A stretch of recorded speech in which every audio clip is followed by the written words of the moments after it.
प्यारे स्टूडेंट, कैसे हैं आप लोग। उम्मीद करता हूं सभी प्यारे स्टूडेंट अच्छे होंगे। तो फाइनली स्टूडेंट्स, बात करेंगे अपन इस वीडियो में आपके प्रोजेक्ट कार्य अर्धवार्षिक आकलन 2025-26 कक्षा 8वीं। तो क्लास 8 वाले जो स्टूडेंट्स हैं कक्षा 8 के, उनके लिए ये वीडियो रहेगी। इस वीडियो में कक्षा 8 का जो आपका प्रोजेक्ट कार्य है उनके सॉल्यूशन अपन इस वीडियो में कवर करने वाले हैं। पूर्णांक आप सभी को पता ही है कि प्रत्येक विषय का प्रोजेक्ट जो है वो आपका 20 अंक का होता है। समय आपको यहाँ पे 1 सप्ताह का दिया गया है। ठीक है, देखिए नोट दे रखा है कि प्रत्येक विषय से कोई 2 प्रोजेक्ट बनाए व प्रत्येक प्रोजेक्ट पर आपको 10 अंक है। यानी कि 2 प्रश्न आपको करने होते हैं, एक प्रश्न का अंक जो है वो 10 अंक है। ठीक है, इस तरीके से टोटल 2 प्रश्न करने हैं और दोनों प्रश्नों के 20 अंक हो गए। ठीक है, देखिए अगर बात करें प्यारे स्टूडेंट अपन हिंदी विषय के प्रोजेक्ट की सॉल्यूशन की, तो इसकी वीडियो मैंने अपलोड कर दी है चैनल पे। अगर वीडियो नहीं देखी है तो उसे जरूर देख लेना और अपना प्रोजेक्ट कंप्लीट कर लेना। इंग्लिश का सॉल्यूशन जो है इंग्लिश का भी मैंने अपलोड कर दिया है चैनल पर। अगर ये वीडियो भी नहीं देखी है तो इसे भी जरूर देख लेना। इस वीडियो की बात करें तो इस वीडियो में जो है अपन गणित विषय का जो सॉल्यूशन है वो यहाँ पे कवर करने वाले हैं। ठीक है, गणित का प्रोजेक्ट देखेंगे। और अगर आप लोग जो है चैनल पे पहली बार आए हैं तो यार चैनल को जरूर सब्सक्राइब कर लेना। बेल का जो नोटिफिकेशन है उस पर आप लोग ऑल पे सेट कर लेना, ताकि जैसे नेक्स्ट वीडियोस अपलोड हो आपके अदर सब्जेक्ट्स के तो उनके नोटिफिकेशन आप तक पहुंच पाए। और आपको पता है कि सीजी बोर्ड में इस बार आपकी बोर्ड एग्जाम है। पिछले बार भी थी लेकिन इस बार जो है सभी स्कूलों में होगी। पिछली बार ओनली फॉर गवर्नमेंट स्कूल्स में थी, लेकिन इस बार सभी में होगी। तो बोर्ड परीक्षा की स्पेशल तैयारी आपको इसी चैनल पे मिलेंगी, वीडियोस मिलेंगे। ठीक है, तो आप लोग चैनल को सब्सक्राइब करके रखें। देखो टोटल 3 प्रश्न यहाँ पे दिए गए हैं। पहला प्रश्न अपन पढ़ते हैं। पहला प्रश्न है भैया कि जब 2 सरल रेखाओं को एक तिर्यक रेखा काटती है। ठीक है, जब 2 सरल रेखाओं को एक तिर्यक रेखा काटती है तो सरल रेखाओं के बीच के भाग को क्या कहेंगे। ठीक है, जब कोई 2 सरल रेखाएं जो है उसको एक तिर्यक रेखा काटती है तो उस रेखाओं का जो बीच का भाग है उसे अपन क्या कहेंगे। तो देखिएगा इसका आंसर क्या लिखोगे। देखो मतलब मान लीजिए कुछ इस तरीके से 2 सरल रेखाएं हैं। ठीक है, जैसे ये 2 सरल रेखाएं हो गई। अब इनके एक बीच में ये तिर्यक रेखा काट गई तो जो बीच का भाग है इसे क्या कहेंगे। ठीक है, तो देखो इसका उत्तर लिखो। जब 2 सरल रेखाओं को एक तिर्यक रेखा काटती है तो सरल रेखाओं के बीच बने कोणों को अंतर कोण यानी इंटीरियर एंगल्स कहते हैं। ये जो कोण हो गए ना स्टूडेंट्स, ये वाले कोण, तो ये इंटीरियर कोण यानी अंतः कोण हो जाते हैं। ठीक है, तो इस तरीके से आपको ये डायग्राम भी बना लेना। ठीक है, ये छोटा सा डायग्राम है, ये भी आप लोग बना लेना। ठीक है, और बस सिंपल सा इतना सा उत्तर लिखना है, क्योंकि पूछा ही उसने इतना सा है। अब आप कहोगे भैया इसमें इतना सा लिखेंगे तो 10 अंक मिल जाएंगे। अरे बिल्कुल मिलेंगे, क्यों नहीं मिलेंगे भाई। देखो उसने पूछा क्या है कि जब 2 सरल रेखाओं को एक तिर्यक रेखा काटती है तो सरल रेखाओं के बीच के भाग को क्या कहेंगे, बस इतना सा पूछा है इसने।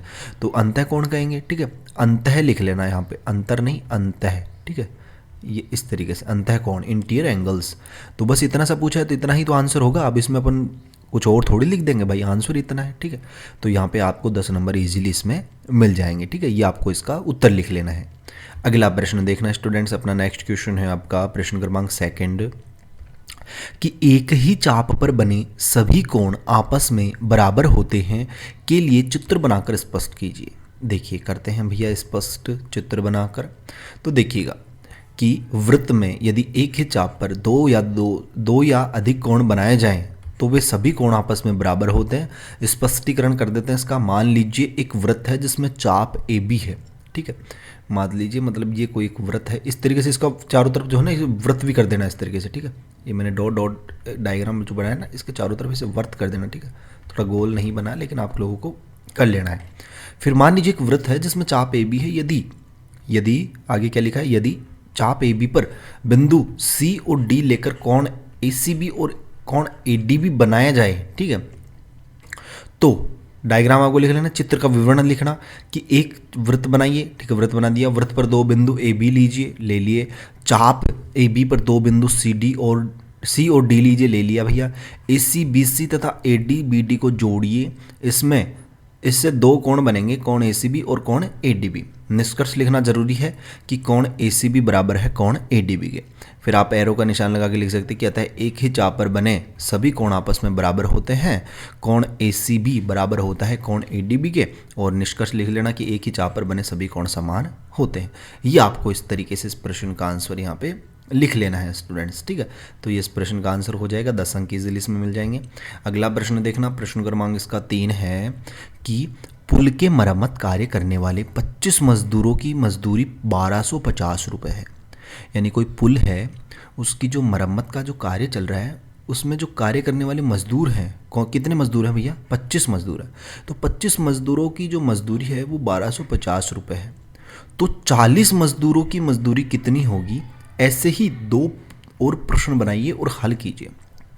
ये एक प्रश्न हो गया, इस प्रश्न का आंसर निकालना है अपने को। फिर इसी टाइप के यानी इसी तरीके से 2 प्रश्न और बनाने हैं और उनके हल निकालने हैं। तो देखिएगा, करते हैं इसका आंसर, करते हैं इसका सॉल्यूशन। प्यारे फ्रेंड, अगर आप लोग यार चैनल को सब्सक्राइब नहीं कर रहे हो तो वेट किसका करो, चैनल को जरूर सब्सक्राइब करना है आपको, ठीक है। आपके वार्षिक परीक्षा के जो है, सबसे पहले तो आपके देखो बोर्ड एग्जाम से पहले आपके प्रोजेक्ट कार्य जमा होंगे वार्षिक आकलन के, तो उनके सॉल्यूशन भी आपको इसी चैनल पे मिलेंगे। और बोर्ड परीक्षा के लिए जो इंपॉर्टेंट प्रश्न है जो परीक्षा में देखने को मिलते हैं वो भी आपको इसी चैनल पे मिलेंगे, ठीक है। देखो हल करते हैं। 25 मजदूरों की मजदूरी दे रखी है भैया 1250 रुपये। कितनी दे रखी है भैया? 1250 रुपये। अतः एक मजदूर की मजदूरी, तो एक मजदूर की मजदूरी कितनी हो जाएगी? 1250 भाग 25। भाई 1250 में से भाग दे देंगे 25 का तो कितना आएगा? 50 रुपये, ठीक है। तो ये एक मजदूर की मजदूरी होगी। भाई 25 मजदूरों की मजदूरी थी 1250 रुपये। एक मजदूर की मजदूरी कितनी हो जाएगी? 1250 भाग 25 यानी 50 रुपये। अब उसने पूछा है कि 40 मजदूरों की मजदूरी बताइए। तो एक मजदूर की मजदूरी है 50 रुपये, तो 40 की कितनी हो जाएगी? 40 की हो जाएगी गुणा 40 कर देंगे, 40 को 50 से गुणा कर देंगे तो कितना आ जाएगा? 2000 रुपये। अतः 40 मजदूरों की मजदूरी 2000 रुपये होगी। ये इस प्रश्न का उत्तर होगा। अब इसी प्रकार के 2 प्रश्न और बनाते हैं और उनका भी हल करते हैं।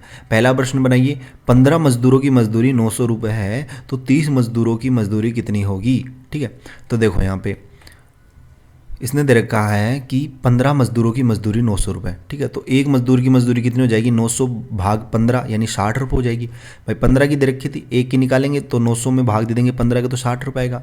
इसी तरीके से अब 30 मजदूरों की मजदूरी कितनी हो जाएगी? 30 गुणा 60 मतलब 1800 रुपये। अतः जो 30 मजदूरों की मजदूरी होगी वो उत्तर कितना आ जाएगा उसका? 1800 रुपये। दूसरा प्रश्न और बना देते हैं। भाई 20 मजदूर 1600 रुपये कमाते हैं, तो 35 मजदूर कितनी मजदूरी कमाएंगे? तो देखो 20 मजदूर कमाते हैं 1600 रुपये, तो एक मजदूर की मजदूरी कितनी हो जाएगी? 1600 भाग 20 यानी कि 80 रुपये, ठीक है। 1600 में भाग दे देंगे 20 का तो एक मजदूर की मजदूरी आ जाएगी, तो कितने हो जाएंगे? 80 रुपये, ठीक है। भाई आपको ऐसे समझ में नहीं आ रहा है तो देखो मैं एक एग्जांपल देता हूँ छोटा सा। जैसे मान लीजिए आप लोग 5 पेन, ठीक है, 5 पेन आप लोग खरीदते हो, कितने में? आप खरीदते हो भैया 25 रुपये में, ठीक है। तो मैं पूछूं भैया एक पेन कितने का आएगा? एक पेन, तो आप कहोगे भैया एक पेन जो है 25 में भाग दे देंगे 5 का, तो कितना आ जाएगा? 5 रुपये, यानी कि एक पेन 5 रुपये का है, इसीलिए तो 5 पेन 25 के हैं। तो वही है कि 20 मजदूर अगर 1600 कमाते हैं तो एक मजदूर कमाएगा 1600 में भाग दे देंगे 20 का यानी कि 80 रुपये। अतः 35 मजदूरों की मजदूरी हो जाएगी 35 गुणा 80 मतलब 2800 रुपये। इसका उत्तर हो जाएगा 2800 रुपये। ये इसका फाइनल आंसर होगा। तो इस तरीके से ये प्रश्न थे स्टूडेंट्स जिनका सॉल्यूशन अपन ने कर लिया है। बहुत इजी प्रश्न थे, तीनों में से चाहें तो आप तीनों प्रश्नों के उत्तर कर सकते हैं, फिर 2 प्रश्नों के कर सकते हैं। अब आपका विज्ञान, सामाजिक विज्ञान और संस्कृत 3 सब्जेक्ट हैं, तीनों के सॉल्यूशन भी जल्द ही आपको इसी चैनल पे अपलोड हो जाएंगे, ठीक है। कमेंट कर देना कि पहले कौन से सब्जेक्ट का सॉल्यूशन चाहिए, ठीक है। बाकी जल्दी मिलते हैं स्टूडेंट्स नेक्स्ट वीडियोज़ में इसी होश जोश के साथ। तब तक जो है आप लोग चैनल को सब्सक्राइब करिए, वीडियो को शेयर कीजिए। बाकी मिलते हैं जल्दी नेक्स्ट वीडियोज़ में इसी होश जोश के साथ। तब तक सभी प्यारे स्टूडेंटों को बाय, धन्यवाद, टेक केयर स्टूडेंट्स।